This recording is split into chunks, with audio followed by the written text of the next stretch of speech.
அங்கே கொடுத்த இன்ஸ்ட்ரக்ஷன் ஆரம்பிச்சிடலாமா? நீங்க எடுத்து உங்க மிஷினை சரி. நான் வந்து இதுல என்னங்க இது டயர் சைக்கிளோட டயர் 3 வீல் வருதுங்களா, அதுக்கு டயர் மெட்டீரியல் இதுதான் சென்னையில இருந்து வருது. சரிங்க. இதை நாங்க கட் பண்ணி ஒரு நிமிஷம்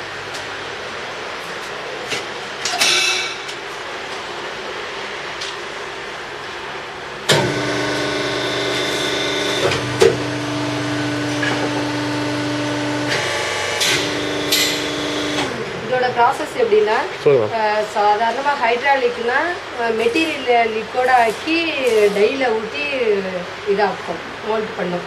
இது எப்படின்னா டை ஹீட் ஆகிடும்.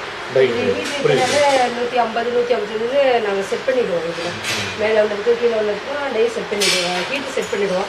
அந்த டெம்பரேச்சர் வந்தோன்னா மெட்டீரியல் இது டை ஹீட்டாக இருக்கிறதுனால மெட்டீரியல் வச்சோன்னா இது மெல்ட் ஆகி அப்படியே இந்த சேஃபுக்கு வந்துடும். இது ஒரு 5 சைடு 3 சைடு வச்சுட்டு எடுத்துருவோம் பீஸை. இதுதான் இது ப்ராசஸ். டயர் இப்படிதான் வரும். இது வந்து சென்னையிலேருந்து வருது, ஸ்டெல்லிங் ரப்பர் கம்பெனிலேருந்து. இந்த மெஷின் பேர் நாங்கள் இது ஹைட்ராலிக் தான். ஹைட்ராலிக் ப்ரெஸ் தான். ஆமாம், ஹைட்ராலிக். நோட் பண்ணிக்கோ. சரிங்க. இப்போ இந்த மெட்டீரியல் சென்னையில் வாங்குறீங்களா மேம்? சென்னையிலேருந்து வரும். சென்னையில் இதில் வந்து அவங்க வந்து எப்படின்னா இதோட ரா மெட்டீரியல் கேரளாவிலேருந்து வரும். இந்த ரப்பர் வந்து கேரளாவிலேருந்து வரும். அவங்க சில கெமிக்கல்லாம் நமக்கு என்ன தேவையோ அதை மிக்ஸ் பண்ணி ஃப்ளாட்டாக அனுப்பிடுவாங்க. இது ஒரு 10 பீஸ் சேர்ந்தது ஒரு இது அப்படியே இந்த மேட் இருக்கும் அந்த மாதிரி வரும். அதை நாங்கள் எங்களுடைய பிக்னஸ்க்கு தேவையான மாதிரி கட் பண்ணி உள்ளே வச்சுப்போம். இதோட ப்ராசஸ் எப்படின்னா டை ஹீட் ஆகி மெட்டீரியலை அந்த சேஃப்க்கு கொண்டு வரும். இது சரி மேம். இப்போ நீங்கள் இது வந்து டயர் சைக்கிளுக்கு தேவையான டயர் பண்ணுறோம். ஒரு டயர் மேனுஃபேக்சர் சைக்கிள் டயர் இதுதான்.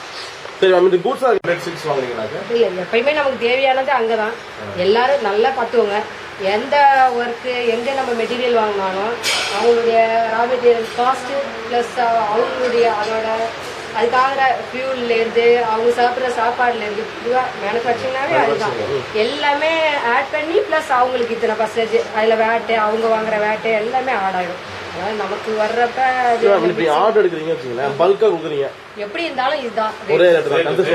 ஏன்னா நாங்கள் வந்து டைரக்டா தான் பண்றோம். நாங்க சைட்ல யாருக்கும் பண்ணல. நீங்க சொல்ற மாதிரி எப்படின்னா பல்கா இப்போ ஷோரூம்ல பண்றோம்னு வச்சுக்கோங்க, நம்ம கடைகளில் வாங்குறோம் டீலர்கிட்ட வாங்கினா நீங்க சொல்ற மாதிரி அவங்க வந்து பல்காகிறப்ப குவான்டிட்டி இன்க்ரீஸ் ஆகுதுங்கிறதுனால ரேட்டு குறைக்கலாம். இது எப்படின்னா டைரக்டா மேனுஃபேக்சரிங் செய்யற இடத்துலயே வாங்குறோம். ஸோ அதனால அங்க கிடையாது. அவங்களுக்கு என்ன இது அதில் கொஞ்சம் லாபம் வச்சு நமக்கு கொடுக்குறோம்.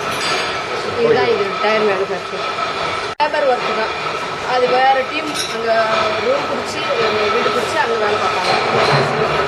எக்ஸிலாம் திருப்பூர்லேருந்து வருது. திருப்பூர்ல மேம்? ஆமாம். இப்போ அது தனி ஆர்டர் தனி ஆர்டர். ஆமாம், தனித்தனி ஆர்டர் வேறு. அதோட அது வந்து சென்னைக்கு வருது. ஒவ்வொன்றும் ஒவ்வொரு ஊர்லேருந்து வரும். எல்லாமே ஒரே இடத்துல கிடையாதுமா. அது சென்னைக்கு வந்து திருப்பூர்லேருந்து இந்த ரெக்ஸின் இந்த பிரிண்ட் வந்து மிஷினில் பிரிண்ட் பண்ணுவோம். இந்த ஸ்க்ரீன்லாம் அது சென்னை திருப்பூரில் நடக்குது. நம்ம யூனிட் ஒர்க்கு அங்கே நடக்குது. திருப்பூர் நடக்குது. திருப்பூர். சரி சரி. இதை வந்து அசம்பிள் பண்ணுறது மட்டும் இங்கே ஒரு இடம் வச்சு அங்கே பண்ணுவோம். சரி. திருச்சியிலேருந்து வருது. இது எப்படின்னா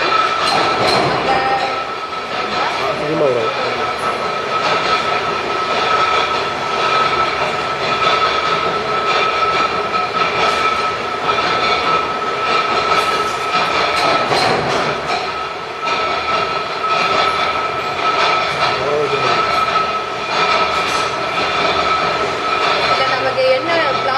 என்ன சேஃப் வேணும்னு வந்துருங்க. சாதியாக தெரியும் ஈஸியாக. இது புஷ் ஐட்டம் சைக்கிளில் ஃப்ரேமில் வருதுன்னா செல்ஃப் புஷ் ஐட்டம். இது நீங்கள் முன்னாடியே வரீங்க தெரிஞ்சுன்னா ஹீட் போட்டு கூட உங்களுக்கு டெமோ காட்டி வைக்கலாம். அது ஆக்சுவலாக இது பேஸ்கெட் ஃப்ரண்ட்டில் இது வைக்கிறது. டை வந்து எந்த டை செட் பண்ணி மெட்டீரியலில் கொடுத்துருக்கோம். இது ஃபுல்லி ஆட்டோமேட்டிக். மேன் பவர் கிடையாது. டோட்டலாக லாக் பண்ணிவிட்டு இது வந்து டைமர் செட் பண்ணிடுவோம். அதாவது இது க்ளோஸ் ஆகிற டைம் இந்த மெட்டீரியல் வந்து ஹீட் ஆகிடுச்சு உள்ள அப்புறம்னா இந்த டை இதில் ஃபுல்லாக மெட்டீரியல் கவர் ஆகிடுச்சுன்னா பைப்பில் நாங்கள் வந்து அதை ரூல் பண்ணோம். ஒரு 2 சைடு இப்போ 45 செகண்ட்ஸ் செட் பண்ணி வச்சுட்டோன்னு சொன்னால் அந்த செகண்ட்ஸ் வச்சோன்னா ஆட்டோமேட்டிக்காக ரிமூவ் ஆகிடும். பீஸ் தன்னால கீழே கொட்டிடுவோம். ஆல் தேவையில்லை, ஃபுல்லி ஆட்டோமேட்டிக் தான். டைமர் மட்டும் நம்ம செட் பண்ணி வச்சுருக்கோம். இதுவும் ஹைட்ராலிக் பிரஸ்ஸுங்களா? கலர் கலர் வேணும் அந்த கலர் மேட்ச் இது மெட்டீரியல் வந்து பேர் வந்து HDRP super. HDRP super. HDRP சூப்பருங்களா? சரிங்க. அதாவது அந்த ஹை டெம்பரேச்சர் அந்த இது காட்டு பிடிக்குங்க. ரிலையன்ஸ் தான் இந்த மெட்டீரியல்.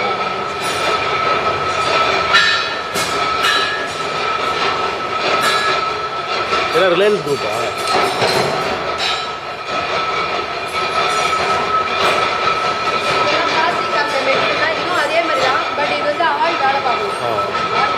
இது manual machine. Semi automatic.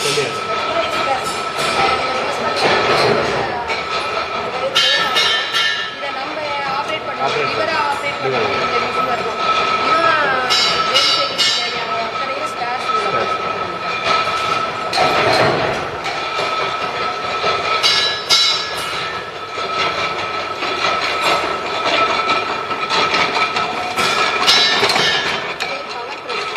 Power press. அதாவது பஞ்ச் பண்றது, ஃபார்மிங் பண்றது, கட் பண்றது, ஃபார்மிங் பண்றது, அதாவது நம்ம என்ன சொல்றோம், பஞ்ச், கட்டு எல்லாம் உள்ள எல்லா கட்டிங் அந்த சைஸ் ஷேப் பண்றது எல்லாமே வரும். அதெல்லாம் ஃபார்மிங் எல்லாமே வரும்.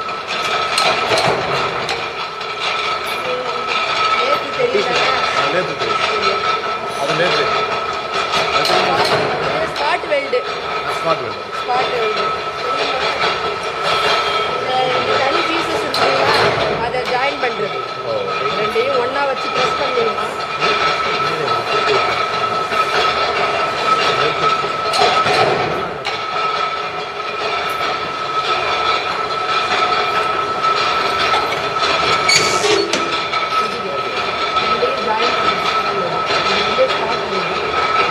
இந்த வீல் தனியாக இருக்கும். இது ரெண்டும் தனியாக இருக்கும்.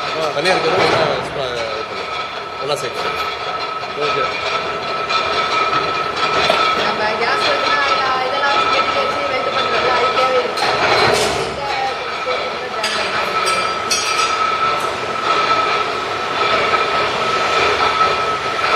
தெரியும் உங்களுக்கு கேஸ் வெல்டு, அது ஆர்ட் வெல்டு, கேஸ் வெல்டு.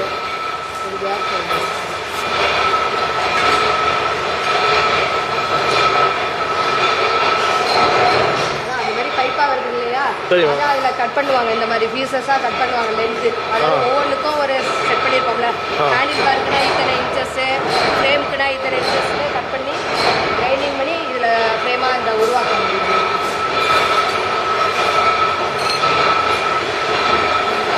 இந்த மாதிரி இதோட தனித்தனி பீஸ்னா இப்போ செஞ்சுட்டு இருக்காங்க. இது அப்படியே பவுடர் கோட்டிங் போகும்.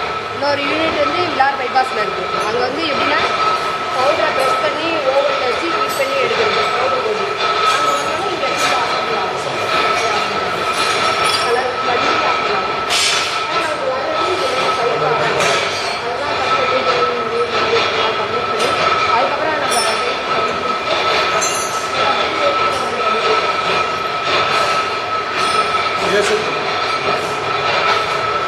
எல்லாமே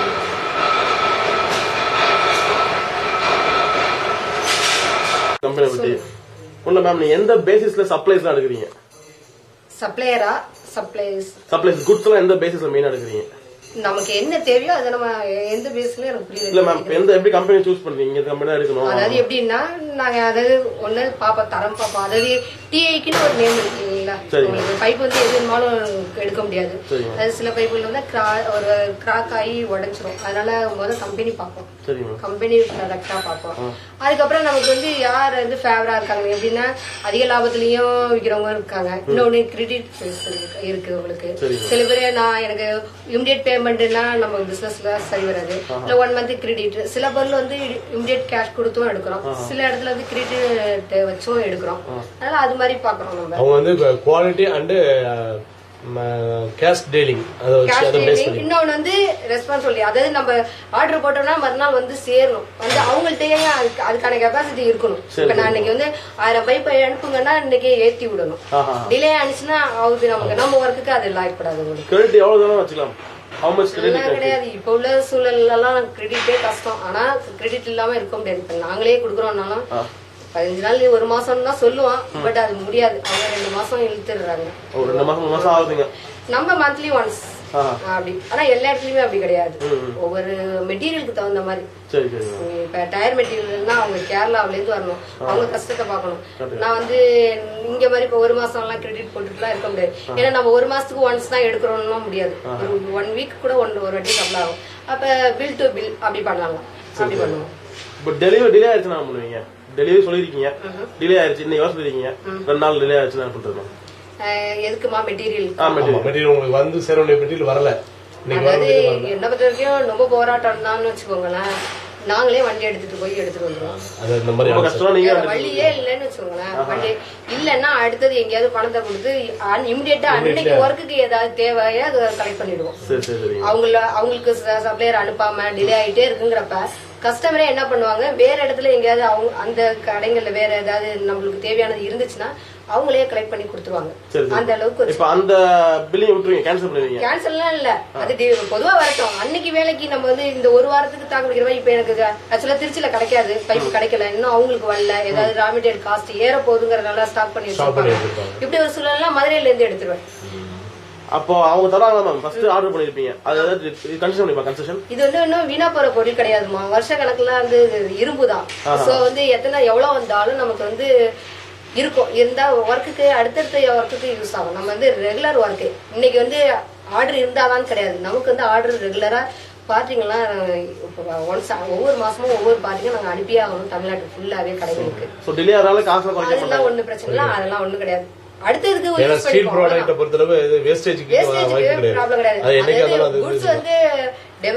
அதாவது ஏதாவது நமக்கு தகுதியா இல்லைன்னாதான் ரிட்டர்ன் ஆச்சு. இது வந்து எவ்வளவு நாள் 1க்கு 2 ஆர்டர் இருந்ததுனால நோ ப்ராப்ளம் வச்சுக்கோ. ஆமா, இது வந்து இதோட எப்படின்னா இதுல எல்லா ஒர்க்கும் பண்ண முடியாது. டிஸ்க் பேக் வீலோட டிஸ்க் ஃபார்மிங் ஒர்க் எல்லாம் மதுரையில தான் கான்ட்ராக்ட் ஒர்க் தான் நடக்குது. அங்க வந்து எப்படின்னா மெட்டீரியல் நாங்க டைரக்டா வாங்கி கொடுத்துருவோம், செக் அனுப்பிடுவோம். மெட்டீரியல் அவங்க ஸ்பாட்டுக்கு போயிடும். அங்க வந்து ஃபீஸ் அதாவது எங்களுடைய டைரியில இருந்து எல்லாமே அங்கதான் இருக்கும். எப்படி கான்ட்ராக்ட் இப்போ நீங்க அப்படி இல்ல, நாங்க 10 வருஷமாவே கான்ட்ராக்ட். அங்க ஒருத்தவங்க வந்து ஃபுல்லாவே இன்சார்ஜ் எடுத்துட்டு இருக்காங்க. மாசம் மாசம் பணத்தை மட்டும் செக்க மட்டும் போட்டு அனுப்போம். அவங்க மெட்டீரியல் கலெக்ட் பண்ணி எங்களுக்கு தேவையான ஒரு 2-3 ஐட்டம் அவங்க தான் பண்ணி தர்றாங்க. அவங்க லேபர் காஸ்ட் வச்சு, அதாவது எப்படி ஃபீஸ் ரேட்டுக்கு பேசினா ஒர்க் முடிச்சு டிரான்ஸ்போர்ட்ல அனுப்பி விட்டுருவாங்க. மேக்ஸிமம் ஒரு ஆர்டர் கொடுக்குறீங்கன்னு வச்சுக்கோங்களேன், அது எவ்வளவு நாள் உங்களுக்கு வந்து அவங்க ப்ராடக்ட் பண்ணி அவங்க அது பண்ணி கொடுப்பாங்க? அதாவது 2 நாள்லயும் அவசரப்பட்டுனா பண்ணி கொடுத்துருவாங்க. சமயத்துல அவங்களுக்கு லேபர் ப்ராப்ளம், கரண்ட் ப்ராப்ளம்ங்கிறப்ப இந்த பாருங்க இந்த மாசம் ஃபர்ஸ்ட்லயே வர வேண்டியது இன்ன வரைக்கும் வரல நமக்கு. அது லேட்டா தான் ஆயிட்டு. கான்ட்ராக்ட் கேன்சல் பண்ணுவீங்க? கான்ட்ராக்ட் கேன்சல் பண்ணணும் டக்குன்னு கேன்சல் பண்ணணும்னா அப்ப வந்து நமக்கு ஃபேவரா இன்னொரு ஆள்ல ஃபேவரட்டா உருவாக்கும். எடுத்தவொடனே எடுத்தவங்க இதெல்லாம் பண்ண முடியாது. என்னதான் நீங்களும் நானும் ஃபைட் பண்ணிக்கிட்டா கூட சமூகமா பண்ணிக்கிட்டே இன்னொரு ஆள். நாங்க இப்ப ஆக்சுவலா டயர் கம்பெனி அப்படிதான். எங்களுக்கு வந்து அதாவது நாங்க பண்றது மட்டும் எங்களுக்கு யூஸ் கிடையாது. ஏன்னா கரண்ட் ப்ராப்ளம். இன்னும் 3 இடத்துல டயர் வேலை நடக்குது. இந்த மிஷின் காட்டணும் பாத்தீங்களா, இன்னும் 3 இடத்துல நடக்குது. புதுக்கோட்டையிலே 2 இடத்துல நடக்குது. அந்த மாதிரி சூழல்ல இப்ப ஏற்கனவே வந்து ரொம்ப அலட்சியப்படுத்துறாங்க, டிலே ஆகிட்டே இருக்கு. இன்னைக்கு வரும்னு சொல்லுவாங்க, வராது. இந்த மாதிரி சூழ்நிலை இன்னொருத்தவங்களை வச்சுட்டு இவங்களை குறைச்சி படிப்படியா ஒன்னே குறைக்க ஆரம்பிச்சோடனே இவங்க பழையபடி சரியா ஆயிடுவாங்க. அப்படி சரியா இல்லைன்னா டோட்டலா கேன்சல் பண்ணிடும். அவ்வளவுதான். இல்ல இப்ப தெரியும்ல நம்ம என்ன முக்கியத்துவம் கொடுக்குறோம்னு. இப்ப உங்களுக்கு தெரியும்ல, நான் உங்ககிட்ட டீல் பண்ணிட்டே இருக்கேன், நீங்க எந்த வகையில முக்கியத்துவம் கொடுக்குறீங்கன்னு தெரியும். நான் ஒரு வாட்டி டிஸ்டர்ப் ஆகலாம், 2 வாட்டி எப்போதாலும் டிஸ்டர்ப் ஆகுறப்ப நான் வேற ஆள் பார்த்துதான் ஆகணும். எப்படி அதை சகிச்சுட்டு, இது பிசினஸ் இல்லையா, ரிலேஷன்ஷிப் கிடையாது, இல்ல பரவாயில்லன்ட்டு முடிவு போனதுக்கு. இப்ப நீங்க பல்கா ஒரு ஆர்டர் பண்றீங்க வச்சுங்களேன், அப்ப கன்செஷன் பண்ணிடுறாங்களா? அது அதான் இங்க கிடையாது, அப்படிலாம் கிடையாது. ரா மெட்டீரியல் ஏறுனா நமக்கும் ஏறும், இறங்குச்சுன்னா ஏறும். டைரக்ட் பர்ச்சேஸ் மாதிரி டைரக்ட் பர்ச்சேஸ் பண்றதுனால இவங்க வந்து ஒரு டீலர் வாங்கினாக்க ஒரு பீஸ் வாங்கினாக்க ஒரு ரேட், 2 பீஸ் வாங்கினா ஒரு ரேட். உங்களுக்கு அப்படி இல்லாம டைரக்டா பர்ச்சேஸ் பண்றதுனால 1000 பீஸ் இப்ப 500 பீஸ் இப்படி லென்த் தான் இப்படிதான் வாங்குறோம். எல்லாமே பல்கா தான் வாங்குறோம். பல்க்னால கன்செஷன் கிடையாது. ரேட் ஏறுச்சுன்னா நமக்கும் ரேட் ஆகும். சரிமா, இங்க குறைஞ்சிச்சுன்னா நமக்கும் குறையும். இப்போ ஒரு ஆர்டர் போடுறீங்க, வந்துருச்சு மெட்டீரியல், செகண்ட் ஆர்டர் எப்ப பண்ணுவீங்க? எல்லா மெட்டீரியல் தீர்ந்த அப்புறம் பண்ணுவீங்களா? தீர்ந்தவொடனே பண்ண முடியாது, இல்ல பாதியிலே பண்ணுவீங்களா? இப்ப வந்து எப்படின்னா இப்ப இந்த ஒரு வாரத்துக்கு ஒரு 200 செட்டு நாங்க கம்ப்ளீட் பண்றோம்னு வச்சுக்கோங்களேன். அடுத்த ஒரு செட்டுக்கு 200 செட்டு இருக்குங்கிற பேசிக்ல தான் பண்ணணும். அதுதான் முறை. அந்த எப்படி அந்த டேஸ் எப்படி மேடம் நீங்க மெயின்டைன் பண்ணுவீங்க? இப்ப வந்து உள்ளார வந்து ஒரு 500 பீஸ்க்கான மெட்டீரியல் உள்ளார வருது, அது வேலை ஆகிட்டே இருக்கு, குறைஞ்சு நாங்க வந்து அடுத்த செட்டுக்கு 200 கட் பண்ணி வேலை ஆகிறதுக்கு முன்னாடி கட் பண்ணி போட்டுருவோம்ல. அடுத்ததுக்கு கொஞ்சம் கொஞ்சம் தான் இருக்குங்கிறப்ப பைப் வருது. ஓகே, இல்ல இப்ப 500க்கு வருது மேடம், ஒரு 300 வேலை ஆயிடுச்சு, 200க்கு பேலன்ஸ் இருக்கு இருக்கிறப்ப அகைன் அடுத்த 500 போட்டுருவீங்களா இல்ல இன்னும் கொஞ்சம் குறையட்டும்னு எதிர்பார்ப்பீங்க? அப்படிலாம் கிடையாது, அதெல்லாம் எய்ம் பண்றதே இல்ல. மெட்டீரியல் எவ்வளவு இருந்தாலும் நம்ம தான் பணம் கொடுக்குறோம். நம்ம ஸ்டாக் இருக்கிறது நல்லது என்ன பொறுத்த வரைக்கும். சரி, ஒரு ஸ்டாக் வருது, அது டேமேஜ் இருந்துச்சுங்களா, அது யாரு பொறுப்பு, நீங்களா சப்ளையரா? அதாவது டிரான்ஸ்போர்ட்ல 1-2 ஆனிச்சுன்னா அதை விட்டுருவோம். ஆனா மெட்டீரியல் சைட்ல வளைகிறப்ப இது இந்த மாதிரி இருந்துச்சுன்னா ரிட்டர்ன் அனுப்பிடுவோம். டேமேஜ் பொறுப்பு அவங்களோட. இப்போ நீங்க ஒரு சப்ளையர் வச்சிருக்கீங்களா இல்ல ஒரு ஊர்ல 2-3 சப்ளையர்ஸ்? அதாவது ஒவ்வொரு இதுக்குமே 2 தான் வச்சிருக்கோம், கொஞ்சம் கொஞ்சம் அப்படிதான். ஒரே சப்ளை நம்பி ஒரே சப்ளை ஏன்னா முடியாது. இப்போ மெயினா ஒரு சப்ளை எங்க வருது? இப்போ டயர்னா உங்களுக்கு வந்து மெட்டீரியலா நாங்களும் வாங்கி பண்றோம், வெளியில டயராவும் வாங்கிக்கிறோம். அது மொத்தம் 3 இடத்துல இருந்து எங்களுக்கு ஆகுது. உங்களுக்கு எங்க ஒர்க் 4 இடத்துல டயருங்கிறது ஒரு ஆள் நாங்க மட்டும் எங்களை நம்பி மட்டும் பண்ணல. 2 இடத்துல டயராவும் செய்யறோம், ஒரு இடத்துல மெட்டீரியலாவும் வாங்குறோம். அதுவும் இல்லைன்னா கூட நாங்க கிளம்பி போயிடுவேன், அடுத்தது இன்னும் யாரு பண்ணலாம் அப்படின்ட்டு போய் வாங்கி அங்கங்க ஆள் வச்சு ஏதாவது கலெக்ட் பண்ணி அனுப்பி விட்டுருவாங்க. எதுலயுமே டிலே ஆயிட்டு போட்டு ஏதாவது முயற்சி பண்ணிடுவோம். இப்போ நீங்க என்ன பெரிய பிரச்சனை இதுல ஃபேஸ் பண்றீங்க? லேபர் பிரச்சனை, கரண்ட் பிரச்சனை, இதை விட வேற என்ன பிரச்சனை வேணும்? இதுதானே பேசிக். பெரிய பிரச்சனை லேபர் அண்ட் கரண்ட் ஈக்குவலா. உங்களுக்கு இதுல வந்து நல்ல லாபம் இருக்காம? ஒரு பர்சனல் கொஸ்டின் தான், நல்ல லாபம் இருக்குல்ல ஆக்சுவலா முன்னாடின்னா ஓகேமா. அதாவது இப்ப எல்லாம் தஞ்சாவூர் பொறுத்த வரைக்கும் நம்ம தான் இது மேனுஃபேக்சரிங். சொல்ல போனா தமிழ்நாடுன்னு பாத்தீங்கன்னா செலக்டிவா தான். புதுக்கோட்டையில 2 பேர் பண்றாங்க, திண்டுக்கல்ல ஒருத்தவங்க பண்றாங்க, சென்னையில பண்றாங்க, மதுரை. ஆனா எல்லாருமே எப்படின்னா 2-3 இப்ப ஸ்டாண்டு இப்படி பண்ணிட்டு இருக்காங்க. இப்ப நாங்களே ஸ்டாண்டு பண்ணோம், பேபி சேர் எல்லாம் பண்ணோம். இப்ப அதான் சொன்ன லேபர் பிரச்சனை இந்த இதனால எங்களால எல்லாமே பண்ண முடியும். இப்ப இருக்கிற சூழல்ல இருந்து இருக்கிற ஆர்டரே நிறைவு பண்ண முடியல, அதாவது நிறைவு பண்ண முடியல.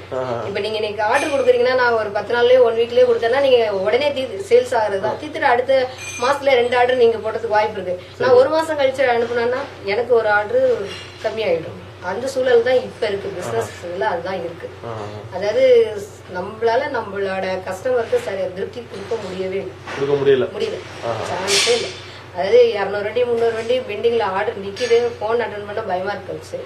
இன்னைக்கு நடக்கும்னு நினைச்சிட்டு வந்தாக்கா முதலாவது இதுதான் டைம்னு சொல்லி கரண்ட் கட் பண்ணாங்க. இப்ப அதுவும் கிடையாது, எப்ப வேணாலும் கட் பண்றாங்க. நைட் ஒர்க் பாக்கனாலும் வேஸ்ட், ஒரு 1/2 hour ஒரு வாட்டி கட் பண்ணிக்கிட்டே இருக்காங்க. ஸோ ஒன்றும் பண்ண முடியல. இப்ப இன்னொரு பர்சனல் கொஸ்டின் மேம், சொல்லுங்க, நீங்க வாங்குற மெட்டீரியலுக்கும் விற்கிறதுக்கும் எவ்வளவு டிஃபரன்ஸ் உங்களுக்கு வைக்கிறீங்க? எவ்வளவு கூட வைப்பீங்க? எவ்வளவு கூட வாங்குற மெட்டீரியலை நாங்க அப்படியே விற்க போறது கிடையாது. அது வந்து நீங்க சொல்றது ரீடைல். அதுல இருந்து நம்ம ஏதாவது பஸ்ல 100 ரூபாய்க்கு வாங்கி 200 ரூபாய்க்கு வாங்கலாம், 300 ரூபாய்க்கு வாங்கலாம், அது வேற. நல்ல பாருங்க, ரீடைல்ல லாபம் நல்லா, எந்த ரிஸ்க்கும் கிடையாது. உங்கள்ட்ட இருந்து வாங்கி நான் என்னோட அதாவது லேபரு, ரெண்ட், கரண்ட் பில் எல்லாமே வச்சு ஒரு லாபத்தை வச்சு நான் வித்துட்டு போயிடுவேன். வித்தனா உங்கள்கிட்ட கொடுக்க போறேன், இல்லைன்னா உங்கள்கிட்ட பொருள் குட்ஸாவே ரிட்டர்ன் பண்ணிடுவேன். இங்க இது அப்படி கிடையாது. நாங்க வாங்கி அது சும்மா குப்பையா கிடக்கிறத உருவாக்கி அதுக்கப்புறம் அதுல டாக்ஸ் கட்டி அவ்வளவு பிரச்சனைகளை லேபர் பார்த்து அது லாபம்லாம் இப்பெல்லாம் ஒண்ணும் கிடையாது.